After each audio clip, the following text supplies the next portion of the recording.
All right, well, we're going to begin, and hopefully a few people, when they're sated from popcorn, will join us. I'm John Cammack. I live in Baltimore, Maryland, and after retiring from my first career, I decided to pursue championing getting the interventions that we've been talking about for the past day and a half into Title I public schools. And I've done that through enlisting foundations to support pilots, cajoling district leaders into doing pilots, finding champions, such as we had on a few of the panels earlier today, to be willing to take seat time from traditional studies to do an intervention involving a cognitive game, mindfulness, or neural feedback. And I have found it quite challenging. It's very hard to achieve adoption of something novel, or that there can be cynicism or fear because of a lack of knowledge to get that to scale in school systems. This is the fourth panel in the youth discussion today, where we've seen some extraordinary results from these interventions. And the discussion with this group and with all of you is, how do we take some of these well-supported interventions and get them to scale with the students that need it in our public school system? So the format will be that I'm going to introduce the panel. Then we have Richard Lemon, who will speak to us via remote GoToMeeting. He was unable to join us today, but was willing to take the time to present. Then we'll have one other short PowerPoint presentation. Then we'll have a conversation about how we can work as a community to encourage schools to begin to do pilots with these programs and ultimately offer it to the children that need it. So let me do some quick introductions. I'm going to be abbreviated here because of I want to use our time properly.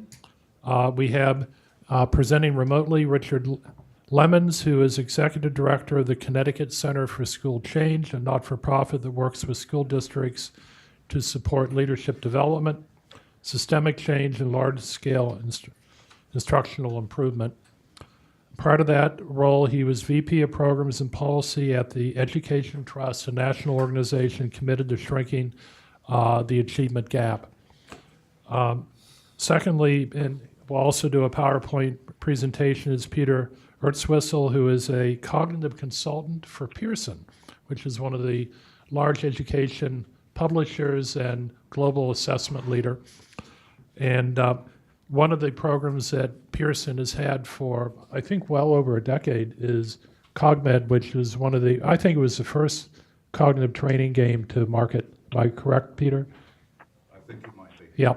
So we also have Bruce Wexler, who presented earlier. Bruce is a professor at Yale University and founder of C8 Sciences. Bruce is an overachiever. He's been the author of 130 scientific articles, and I got to know him because of his thought leadership and how to harness neuroplasticity to improve cognition through brain exercise. He is the Chief Scientific Officer of C8 Sciences, which presented about an hour and a half ago. Also, one of the things I admire about Bruce is that he has been the recipient of an NIH Director's Award for high innovation in medical research, which in a way you're showing your colleagues the way to take really good research and bring it to market, right, and to take it to scale. And do research in the real world, too. Yeah, and do research in the real world, which in an educational setting is really what is needed. Sitting next to me is Keisha Johnson, who also presented earlier today. She is a transformational specialist at Duval County Schools in Jacksonville, soon to be very wet, Florida. And I listened in awe about an hour and a half ago where Keisha talked about how she brought the Activate cognitive training program that Bruce's company has created into her school system, which I would call a combination of a labor of love and savvy. Right, with the savvy being how you take this into a school system and and get buy-in. And a lot of what we're talking about with scalability is buy-in. Then finally, Joe Burton, raise your hand, Joe.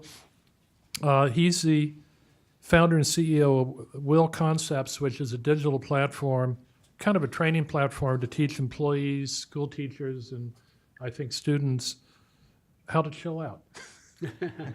Put it simply, reduce stress and increase resiliency. I've known Joe for a number of years, and his previous company, where he still has an advisory relationship, may be a company many of you use called Headspace. Any of you use Headspace for meditation? Joe helped to really build the company, and he knows about how to scale an intervention, because how many people are using Headspace every day now? Tens of millions. Tens of millions.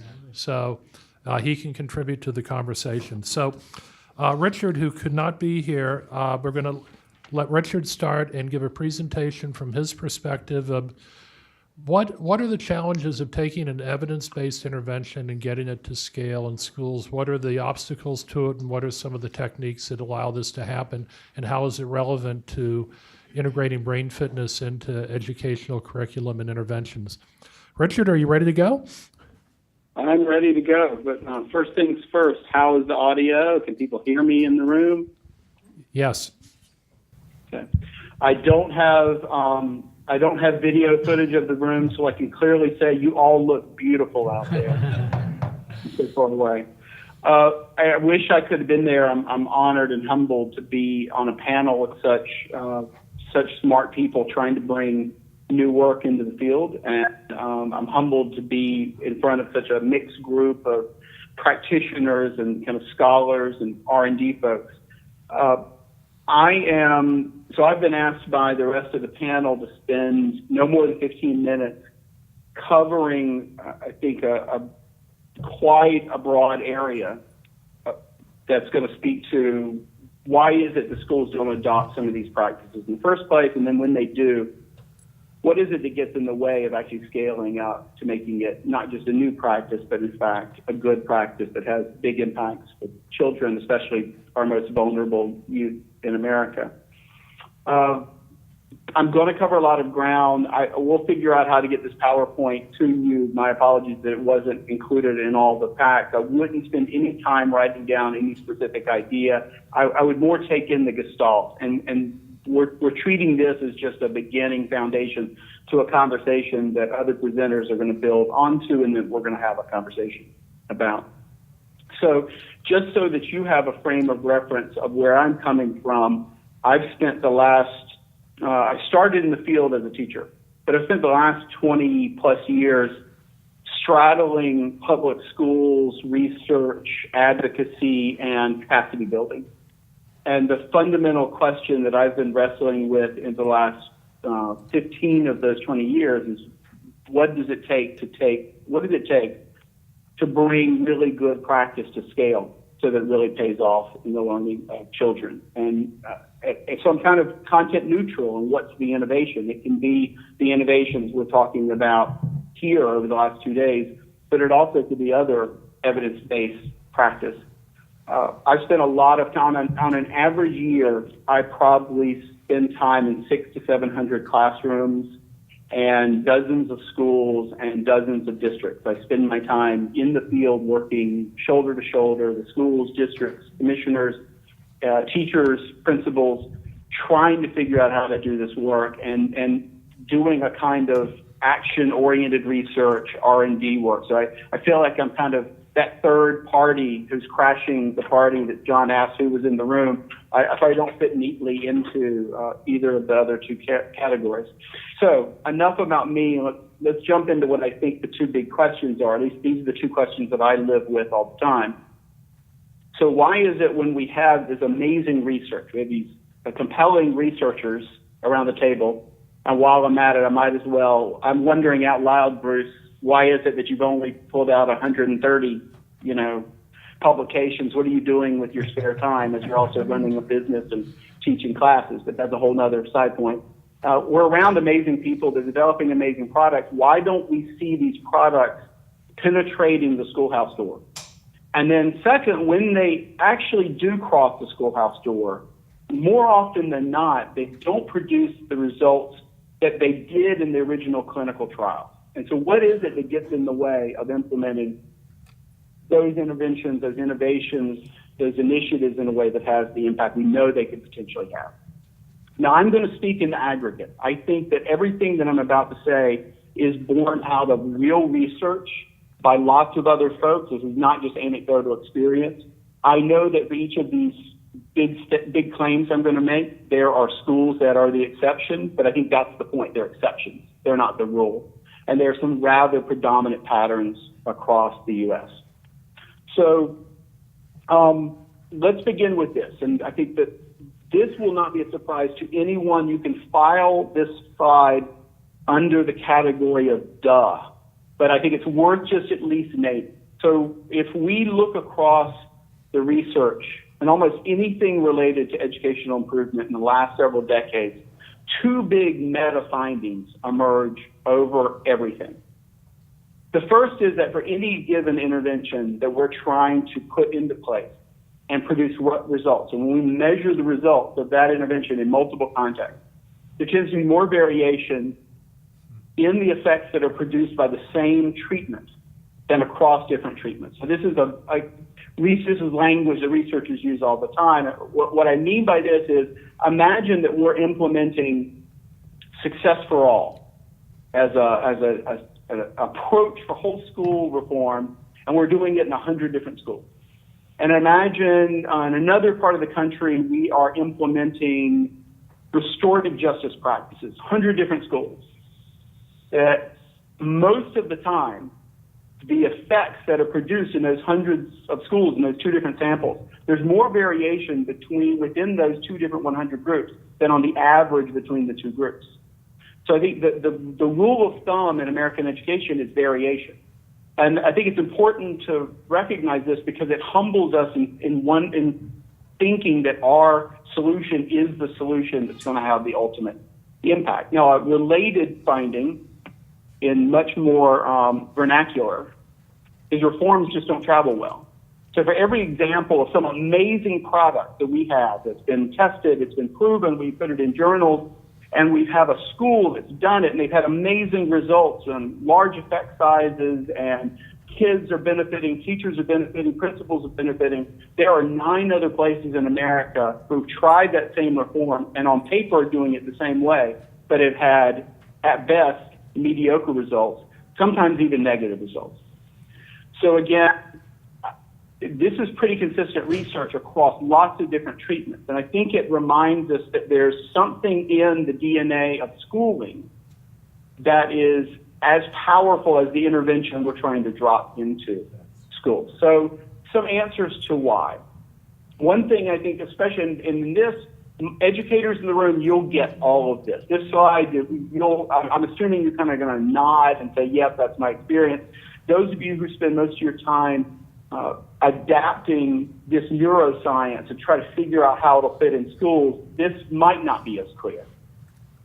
And first of all, we have these institutions of schools that are under intense pressure in America right now, perhaps under pressure that's never been experienced in U.S. public education. You are but one of thousands of different products that people are trying to sell to a school or a district. So you've got this amazing product. You're wondering, why doesn't someone take it on? Why doesn't someone buy it? Why doesn't somebody accept it even when it's free of charge? Well, there are so many other people knocking on their doors trying to ask for their attention, for their energy, that sometimes it's just hard to sort out what's strong, what's weak, what's going to be effective, what's not going to be effective. And sometimes there's a gatekeeping strategy where principals, superintendents, sometimes teachers just close the door and just push people away because they can't manage all the noise coming at them. In addition to that, schools and districts are being asked, especially the Title I schools John refers to, are under incredible pressure to produce results now. It's not results in 5 years, not results in 7 years, not results in 9 years.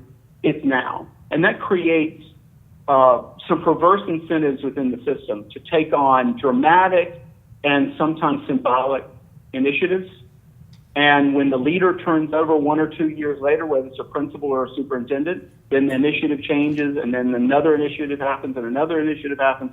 And so we have in schools that are like, they're tired of trying new initiatives. They kind of know they need to, but I think there are a lot of exhausted educators out there. And this is not because they're dumb educators or educators who don't want the best for kids. It's in fact that they're reacting in a sane way to an insane context. The other thing that I think is important for all of us in the room to remind ourselves of is that in the last decade, the most common advocated stance and the most reported research finding is that the number one factor influencing achievement for kids that we can control is the teacher. Second behind that, the principal. And so when new innovations are being brought in that educators don't see as an answer to the question, how do we fundamentally improve the basic day-to-day teaching, it seems secondary. Even if it's not, people experience it as secondary. So that's important to recognize when you're trying to get attention. So some other broader contextual factors that I think are very important to pay attention to. Almost any intervention that we're trying to implement into districts and schools is highly sensitive to a whole lot of factors in the schoolhouse. As people tend to associate a particular quote with Drucker, famous management theorist decades ago, who may have said, no one really knows for sure, that culture eats strategy for lunch. And it's the idea that the way we do business typically can just render any strategy for changing the organization as ineffectual. And education scholars like David Tyack and others have tended to rephrase this as strategies that we're implementing in order to change schools tend to be changed by the school more than they themselves change the school. So what are these factors that tend to shift, alter, distort interventions that we're throwing out? And they're the things that we know matter most. Leadership, right? We know that Keisha's leadership matters for the innovation being adopted, for being implemented, but if you don't have strong leadership at central office building level, teacher leaders, then this work doesn't get picked up and it actually gets distorted. You need strong human capital. We actually need the right teachers in the right classrooms. We need to make sure there's not a massive turnover of human capital. We also need professional capital. We need that people to be able to work together, kind of collective ability of an organization to move forward. We need relational trust. It's all been well documented in scholarship. We need resources. It's all well and good to say, here's an extra intervention for you, but you as a school are struggling to figure out how to staff your school, and you've got 40 kids in a classroom, and you don't have anyone managing some of the disciplinary and operations issues. It's hard to find time to implement some of the stuff well. And ultimately, culture matters a whole lot. The existing culture of a school can really be a big predictor of whether any of these innovations are taken on, embraced, and will actually lead to anything. Now, the following note is for my scholars in the audience. These are the actual variables that we're controlling for in randomized trials, right? We're trying to figure out in a perfect clinical situation that the only difference between one district and another, one school and another, one classroom and another, is we're trying to measure the impact of certain treatments. We're putting these things to the side. But in fact, these are the things that get in the way of implementing the intervention in the first place. So we might have a few trials that produce pretty amazing results in a particular context. We document those, we publish them, we get a lot of attention, venture fund capitalists come out of the woodwork to put money behind. But in fact, what we often don't do is pay attention to all the variables that we can't control when we're implementing. At least we can't control them well, we might be able to influence them. And those are these basic conditions inside schools that produce capacity to improve or not. There's also a real human element to this. That it doesn't matter how grand our strategies. At the end of the day, strategic plans have to be carried out by people, and that's where some of the rub occurs. So, no matter how grand your intervention is, the research suggests that we just can't educate or prove improvement. We can't take the judgment away from teachers. It's never worked. We can't take judgment away from principals. It's never worked. We can't figure out a way to kind of create the perfect script. If they just follow our script, miracles will happen. Well, it just doesn't happen because people don't follow the script, and the realities of their day get in the way. So that's an important point that I think is pretty well documented. Another point that I think is essential is that there is vast scientific knowledge lying deep underneath any of these interventions. It's knowledge about how the brain functions. It's knowledge about self-regulation. It's knowledge about neuroplasticity. It's knowledge about how people construct meaning. There's complex stuff here that people have spent entire careers mining and then turning it into a product. And then we hand that product to educators who fundamentally don't understand the why behind the tool supposed to work. And when they're asked to implement the tool, they will make shortcuts unknowingly. They will implement things in slightly distorted ways unknowingly that don't allow the tool to have its full payoff. And no offense to educators, because I'm an educator myself, but we also have really interesting research that shows that new interventions come into schools and districts. And the people asked to implement them are excited about, here's a new math curriculum, I'm doing this new math. And then when the experts come in and assess what's really changed in the classroom, that other than the language being changed and a few superficial things, the educator, who's incredibly excited about the innovation, is not actually doing the innovation. She or he thinks he or she is, but it's really not true. It doesn't have the integrity of the piece. So a colleague of mine, and I borrowed this expression from other people, we think about this as when people are trying to implement really complex innovations based upon really deep knowledge, that often you get this kind of death by 1,000 paper cuts, where little tiny adjustments are made. Well, instead of 20 minutes a day, because we've got to fit it in the calendar, we're going to make it 17 minutes a day. Well, that 3 minutes might be the difference maker, but it seems like a reasonable little paper cut. But over the course of implementing major innovations, what we end up sucking all the power out of the innovation. So I've been talking a lot. You haven't listened to me through webinar, and so I want to get to a more positive note. So you could walk away from all that to say, there's no way we can solve this equation. We're just going to be over here doing research, and no one's going to put it into place. Well, we know there are places that are doing this. We've got Keisha doing this work in Duval County, so we know that there are exemplars. So what can we learn from them, and how do we approach getting both the innovation adopted strategically, which I think is primarily a marketing strategy, and then how do we get it implemented well, which I think is primarily a capacity building strategy.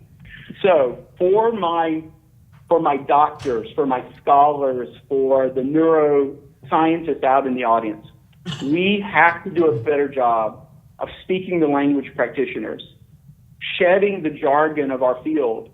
And I'm not talking about watering down. I'm not talking about dumbing down the work. I'm talking about positioning our language within the language of folks we want to get excited about this work. Related to that is I'm borrowing from the public speaker and author Simon Sinek and saying we've got to lead with the why. Too often we knock at the door and say, here's what you ought to do, and here's how you ought to do it.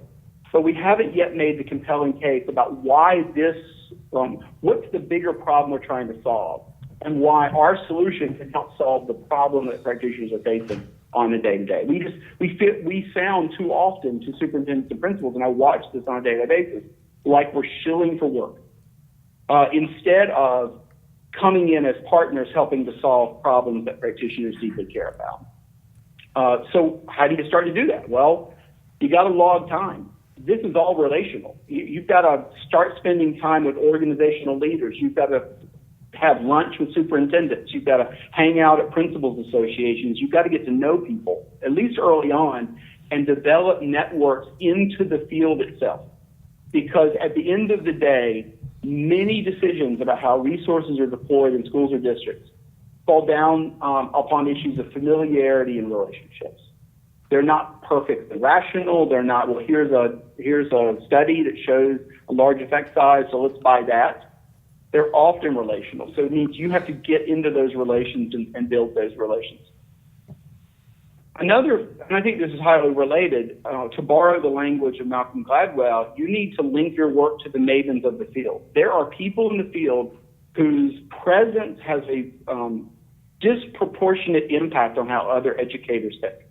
There are meta mavens, and there are kind of more local mavens. So think your meta mavens. Those are Douglas Reeves, Rebecca DeFore, other people who have written big books. They're the people who are going on massive speaking tours, and everybody's trying to do their work.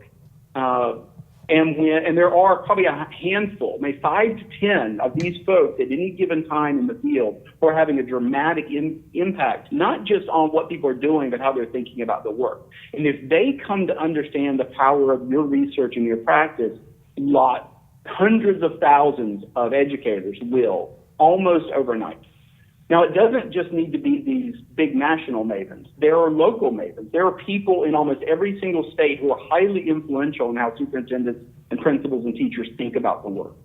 Figuring out who those people are, building relationships and building their knowledge base around your work.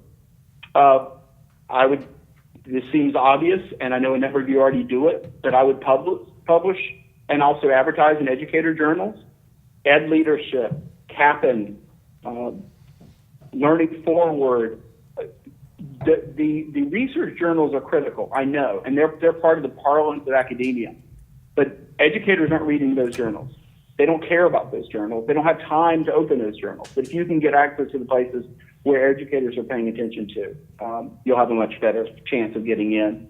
And the other thing I would say is, and I know John's going to talk about this a little bit. He's going to pose some questions around the finances because that's not my area of expertise. But I know that principals and superintendents are more likely to listen when the person coming in the door with a solution also has ideas about how to find the money for that solution, instead of the person seeming like they're just selling a product.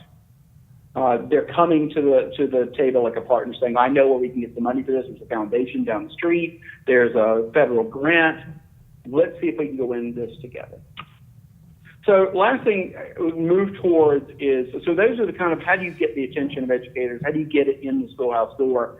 These are things about how do you implement well. So you need to get the Keishas on board. You need to get the important leaders, top-level leaders, but also middle-level leaders who know the work, they know the intervention, and you need to work with them early and often. You need to invest deeply in expertise. Don't assume that simple, light-touch training is going to be enough. You're never going to spend enough on the human capacity to implement your intervention. And I think as an entire field, education woefully underinvests in R&D, but we also underinvest in professional learning in powerful ways around these kinds of interventions.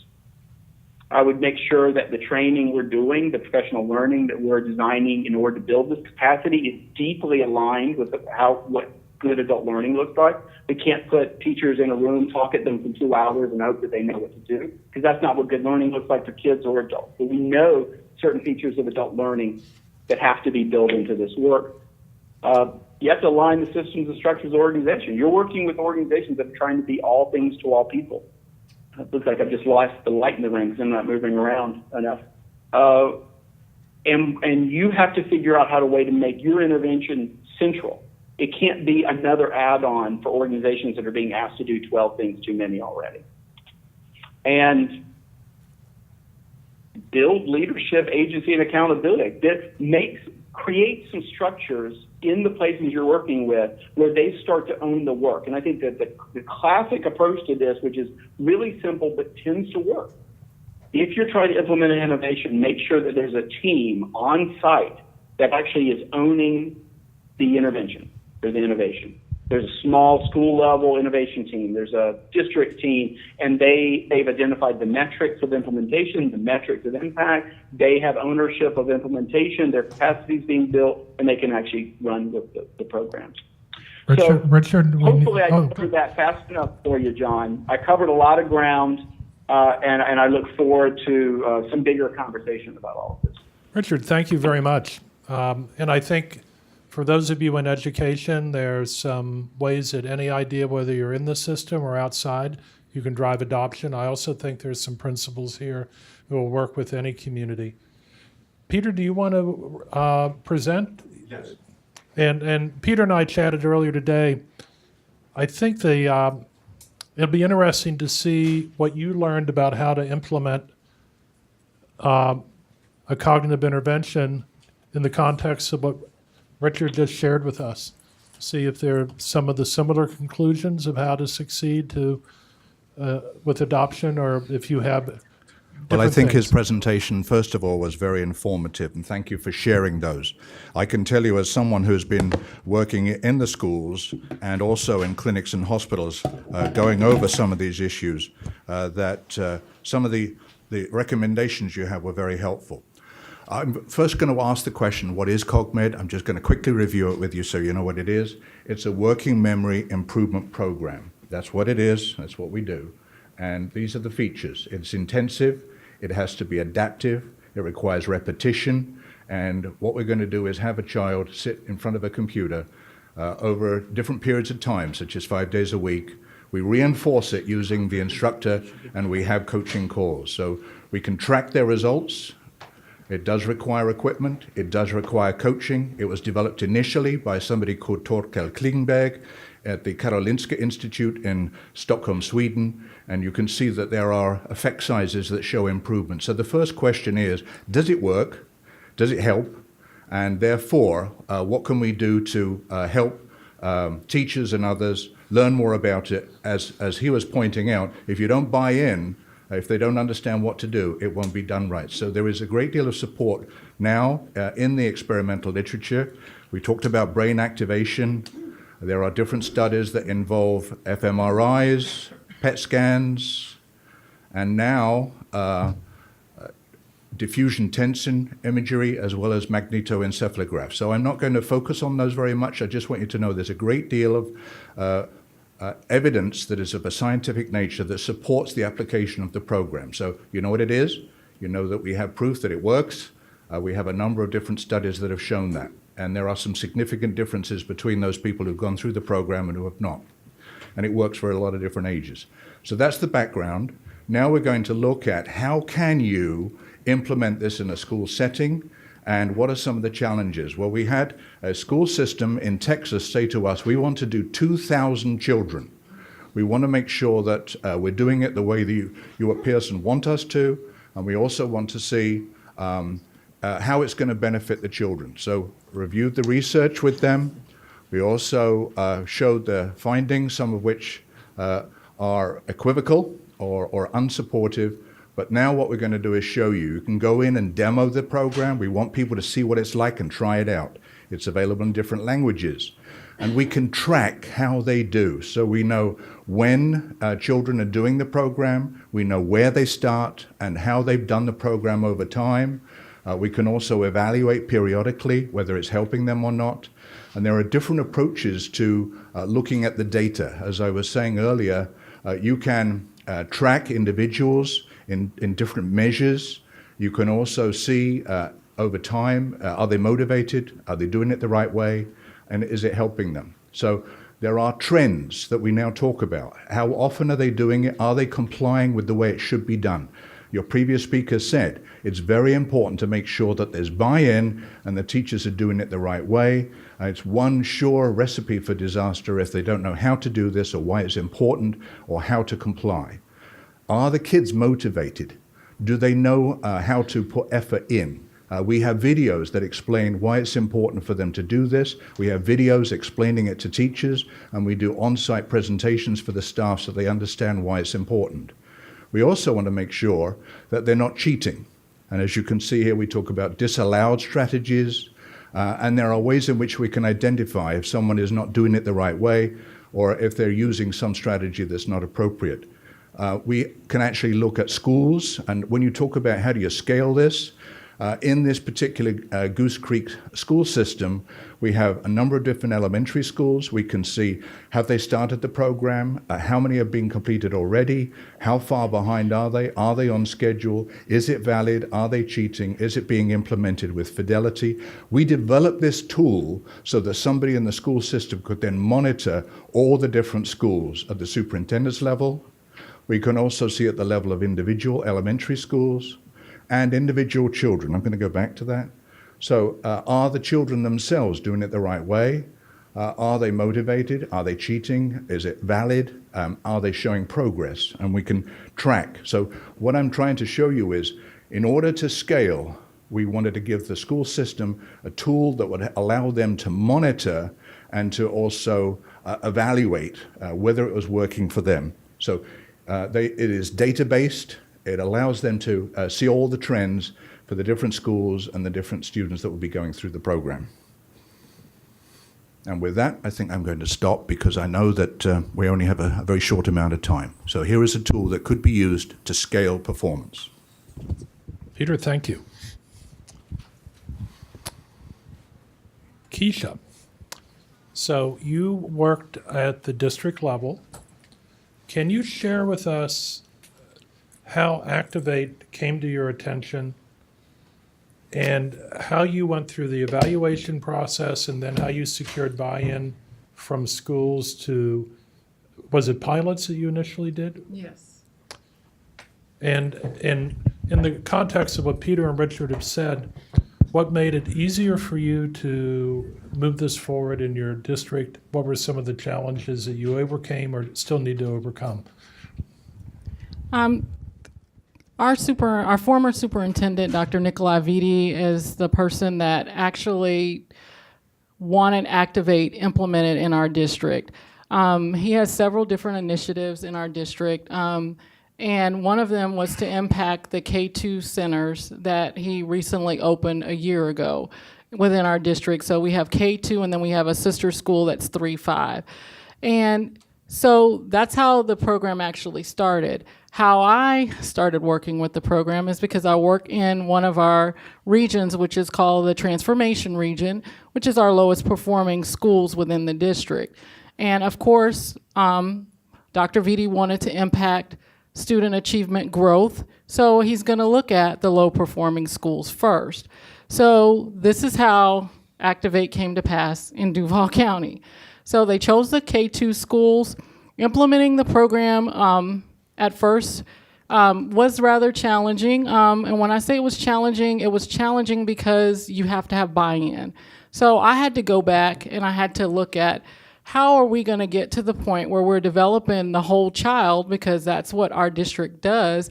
Every student, every school, every day is our motto. So how are we going to look at developing the whole child? So how are we going to do that? By getting past all of these other barriers? Teacher buy-in, principal buy-in, because principals are overwhelmed. In turnaround schools or transformational schools, they're extremely overwhelmed. The data is saying one thing, they're being told what they need to do, their jobs are in jeopardy. You have so many different factors that are involved. Then you have to go and look at going down to our schools, the teachers. The teachers are overwhelmed because, of course, their VAM scores are impacted by the student growth. And of course, in a low-performing school, you can only imagine, it impacts their salaries. So, this is another issue. So I had to look at all of these different factors. I had to determine, by looking at these factors, what can I do? And the first thing was be there for them, listen to them, hear what they are saying, that they're the issues that they're having in these schools. But in the same note, don't just develop problems and continue to move forward with the problems that they're addressing, but come up with some solutions to these problems if it's only just you being there and offering support. So the implementation process moved forward after talking with Dr. Wexler, and William Zagel came to our training as well. And after talking to these individuals, the light bulb went off. And I was like, okay, so I just need to, I don't know, I only see a little bit of light as I'm walking, but I see some light. So I'm just going to keep walking. And as I walk, we're just going to create a process. And that's what I did. So I did not have a major plan at first.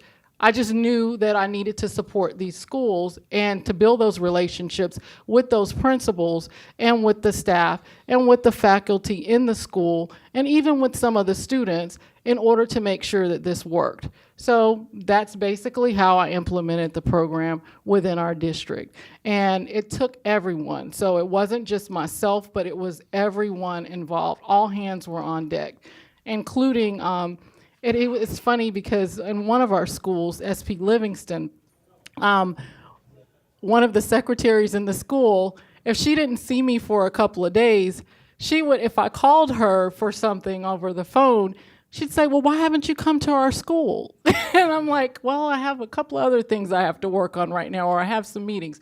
But building those relationships with everyone and actually being genuine with them and letting them know that you're there. That's basically how you get people to do the things that you need them to do in order for them to see the results that they need to see. Richard, can you still hear us? Richard? Yes, I can hear you. Can any of these programs succeed without a Keisha? No, you can't. There's a classic finding. I'm sure Keisha knows that well repeated. It comes from Ken Leithwood. There's yet to be a turnaround school in the absence of a really skilled principal, and I just apply that in a number of these places. It's not necessarily the role that matters, but there has to be a champion. There has to be someone who gets it, someone who's human, but also someone who doesn't take the foot off the throttle and keeps going, while taking care of the people along the way. So, Joe, I have a question for you because you're a little bit a lot of your career success has been creating services around mindfulness or stress reduction for consumers, but you have the B2B market now, employers, including schools. But I kind of view from observing you over the years, you're a master of how to create something that somebody can relate to on their own terms, right? In other words, the habit or practice of mindfulness or something else can get integrated into their lives. So what's your perspective from hearing this conversation on some of the things you learned that could be applied in this educational sector to drive adoption? Well,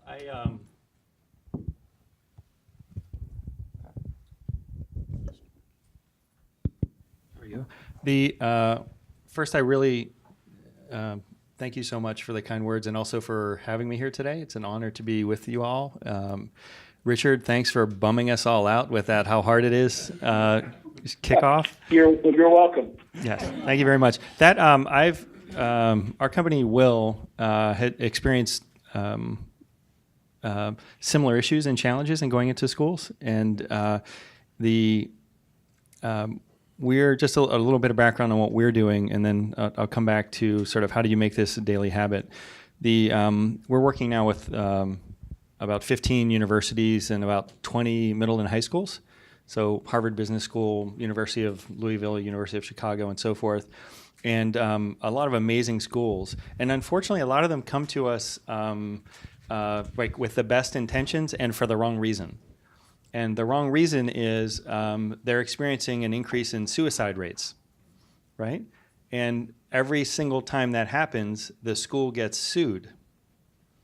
My child was perfect when we sent them to you, and things didn't turn out, right? And so the lawsuits and the chaos that follow is waking up a lot of middle schools, high schools, and universities to these kind of solutions. And my hope is we move past that, and instead of them acting out of crisis, they start to help people before they hit a wall, and before they end up in these kind of situations. I think our focus has really been around how do we keep it as simple as possible to get people started with something that makes sense for them. And when you're talking about teenagers, young adults, if you had 1,000 of them in a room and you said, hey, who wants to meditate? It'd be crickets, right? Who wants mindfulness? More crickets, right? But if you say, how many of you are having issues sleeping, right? How many of you are having issues with being a bully or being angry, then hands start to fly up, right? And so the kind of programs that we create are really sort of basic common sense language around, with names like calm anxiety, sleep better, deal with bullies, manage difficult relationships, reduce your stress, right? And they're in bite-sized chunks where it's up to the individual to train, right? So do you have 1 minute? Do you have 5 minutes?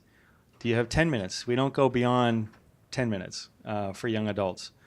And then having them select goals, one goal at a time. So what is your goal right now, right? Is it to sleep better? Is it, if things are going great and you want to focus to be a better athlete, maybe that's your goal. But meeting them where they are and just offering up one program at a time for what's most important in their life. And then we make these 1 week in duration, 5 to 10 minutes a day max, and that's it. 5 in a particular program. And this kind of micro learning, what we see is high engagement rates because it's like, hip, younger teachers, serving up practices that work.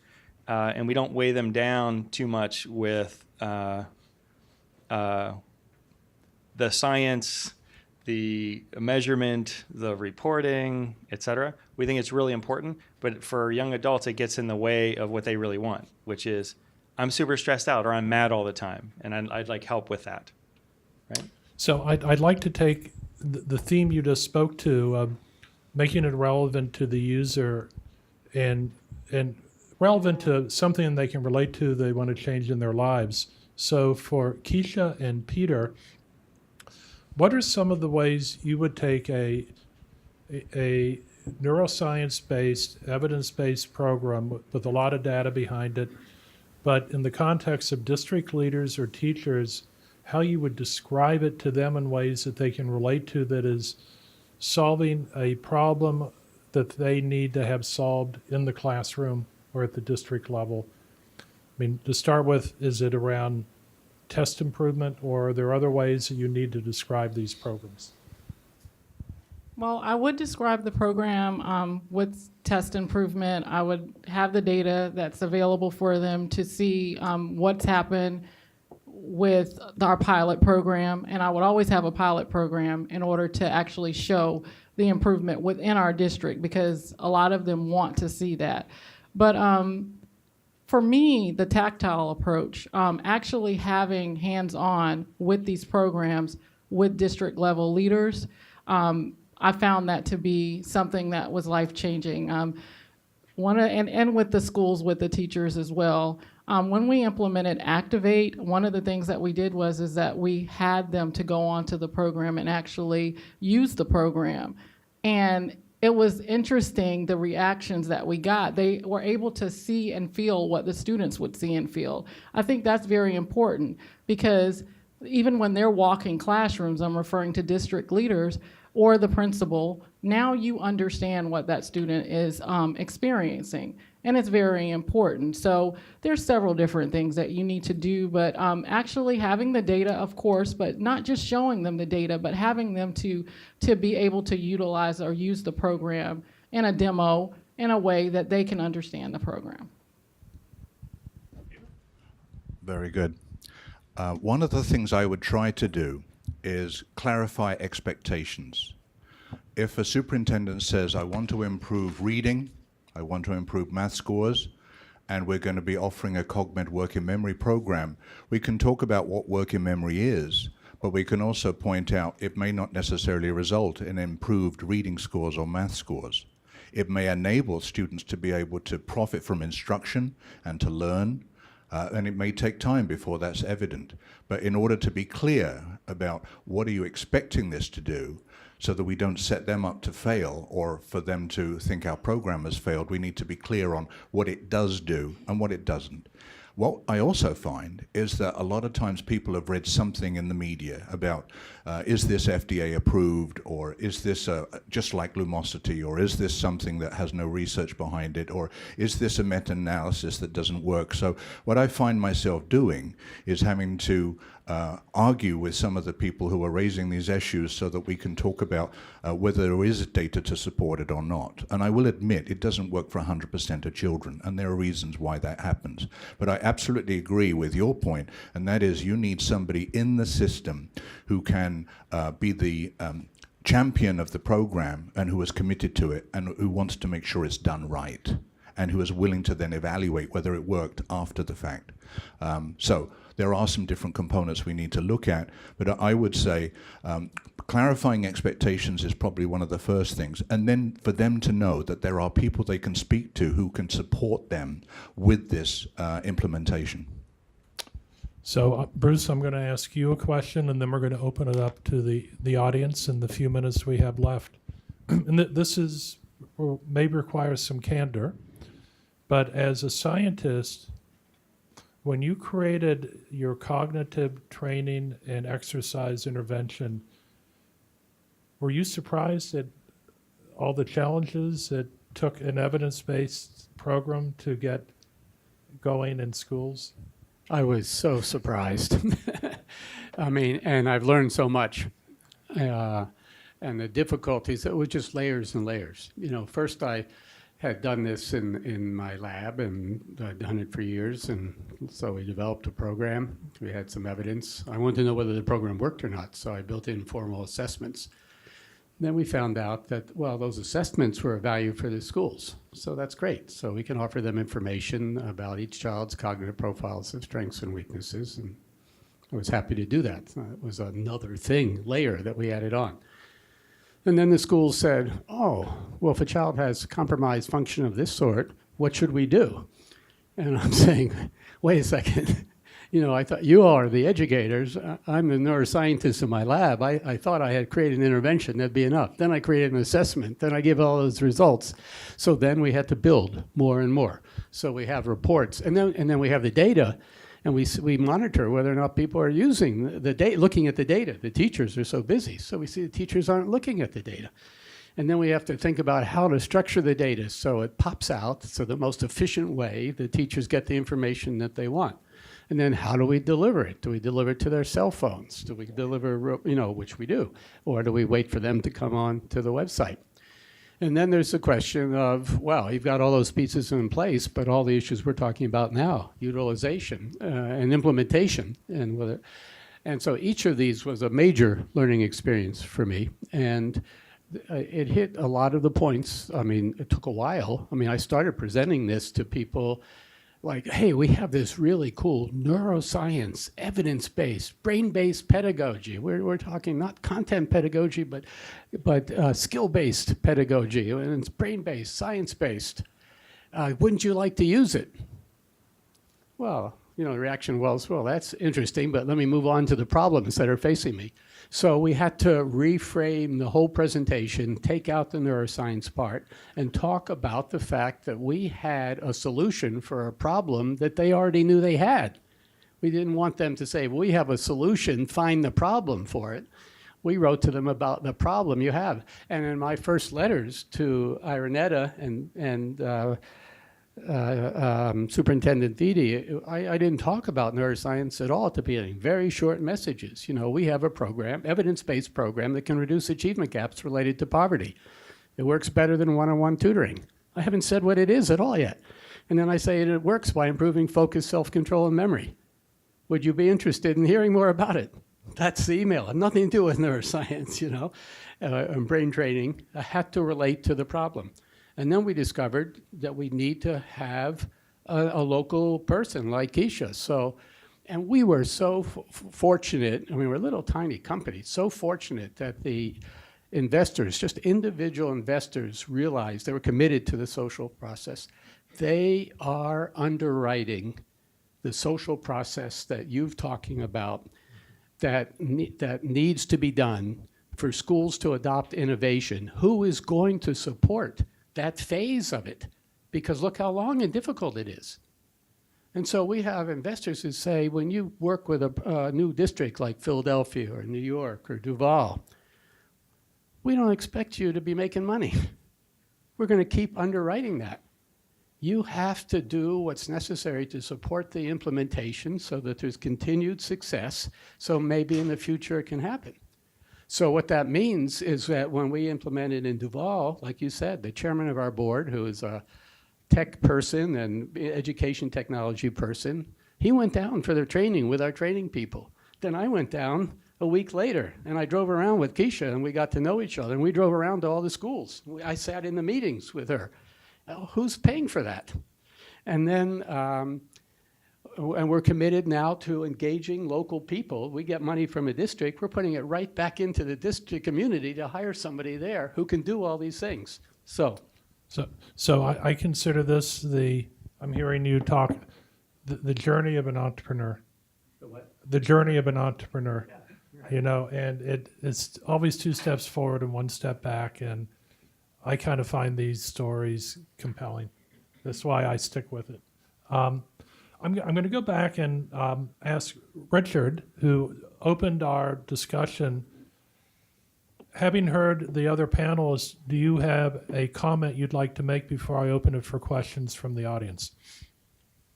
No, I think I'm in some ways I'm hearing a lot of my analysis in people's stories about the importance of leadership, the importance of leading with the why, the importance of framing your work in the language and in the problems that present in the field. And I'm excited about the work that's happening and glad to be learning with them. So with that, we have 5 minutes left to the audience in the front row. And if you could speak into a microphone so educators around the country can listen in. Thanks. My name's Leo Doran. I'm an education reporter for Inside Sources. I formerly covered ed tech and the education business to some extent. And you hear a lot of complaining oftentimes from companies in the space, especially about long purchasing cycles, kind of really opaque decision making on the side of the school districts. And frankly, many companies will complain that there's a lot of favoritism shown towards incumbents, people that they've already worked with. So I guess I'm interested in hearing if there's anything kind of on the flip side that makes education a particularly attractive area to start a business in, and any kind of advantages from a kind of money-making perspective for people thinking about doing that, besides the obvious, social benefit of, helping kids. Well, I'm the investor on the panel.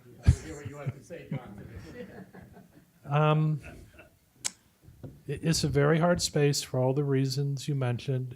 It takes more capital and time to go through the process of going from product. The easy part is designing the product. The hard part is validation through pilots and then adoption.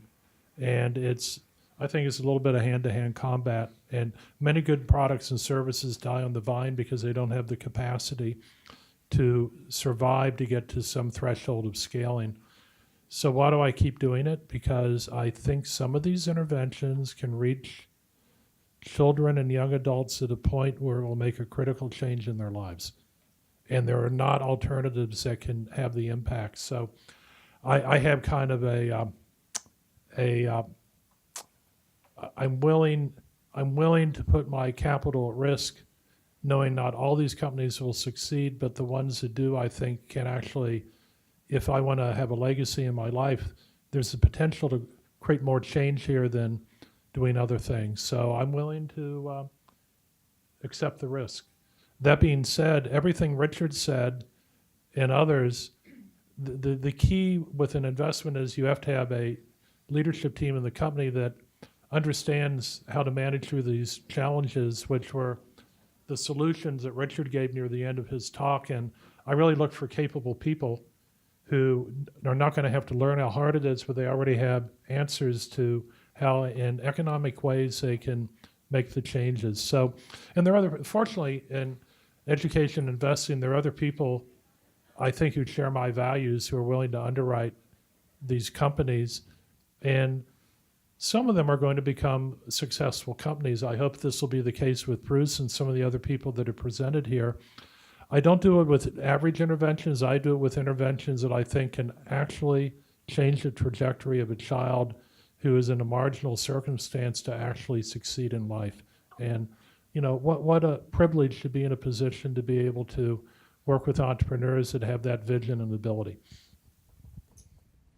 So I'd like to add to that from my perspective. I think there are a lot of the solutions are out there. We particularly in the technology space, tend to segment things and then find out later our initial assumptions maybe aren't correct, right? And so when you think about what's going on in your work life or your school life or your personal life, it's all just kind of life, right? And one of the lucky accidents we had in building Will is we created a training collection called Grow, which is specifically for high school and middle school students, right? And it's not about like you're in school, we're going to talk to you about school. It's programs for mental well-being, performance, relationships, sleep, right? So stuff you need in life. And one of the lucky coincidences is more and more of our clients are now covering dependence, right? So everyone says happiness begins at home, but so does stress. And so if you can help families, if you can help dependents, if you can help kids at home, what we're finding is this solution that was created for school, we're having more traction going in through businesses to help dependents who are having issues in schools than we are in actually penetrating schools at scale. So we're committed to helping kids at a young age because it's really, really important. I think we've learned a tremendous amount over the past couple of days. At Brain Futures, one of my favorite quotes earlier from UT Brain Health Center, we're training ADHD brains right now. We're creating them at the youngest ages possible, right? And so we need to counterbalance that. Here, I'm not sure if this answers your question, Leo, but we're having more success getting to school kids through corporations who are dealing with stressed out executives who have stressed out kids at home who need help because it's impacting the professional's performance at work. One more question. Yes. I just want to suggest two things to add to Richard's very fine list about why it's so hard to make changes in schools. One is that we have to remember that schools are very, very traditional places, even in 2017. They are rectangular buildings with rectangular rooms and little grades with little people, the same ages every year. They go to school from 9 to 3 and have been doing it forever. And this is the way everybody likes it. They're comfortable. This is not a place where things change easily, and we have to be sensitive to that. The second thing is that people who become teachers are not the same kind of people. Now, I'm talking in the main. I'm not talking everybody. They're not the same kind of people who become investment bankers and prosecuting attorneys and entrepreneurs. They are teachers with certain personalities, and change doesn't always come easily to them. They are managing their group of students in a way that they were managed when they were young, and they liked it that way. It worked for them. They don't see any real reason to change it. So before we start with any of the other things that Richard has suggested, I think it's very important for us to go in with that mindset. It shakes people up when we don't respect that. Thank you very much. I want to thank you all for your attention. I'd like to thank the panel and Richard. I want to thank the AV people in the back. They made it possible for Richard to participate, and it was not an easy undertaking, so very much appreciated. Thank you all, and I hope you've enjoyed this panel and the day and a half conference.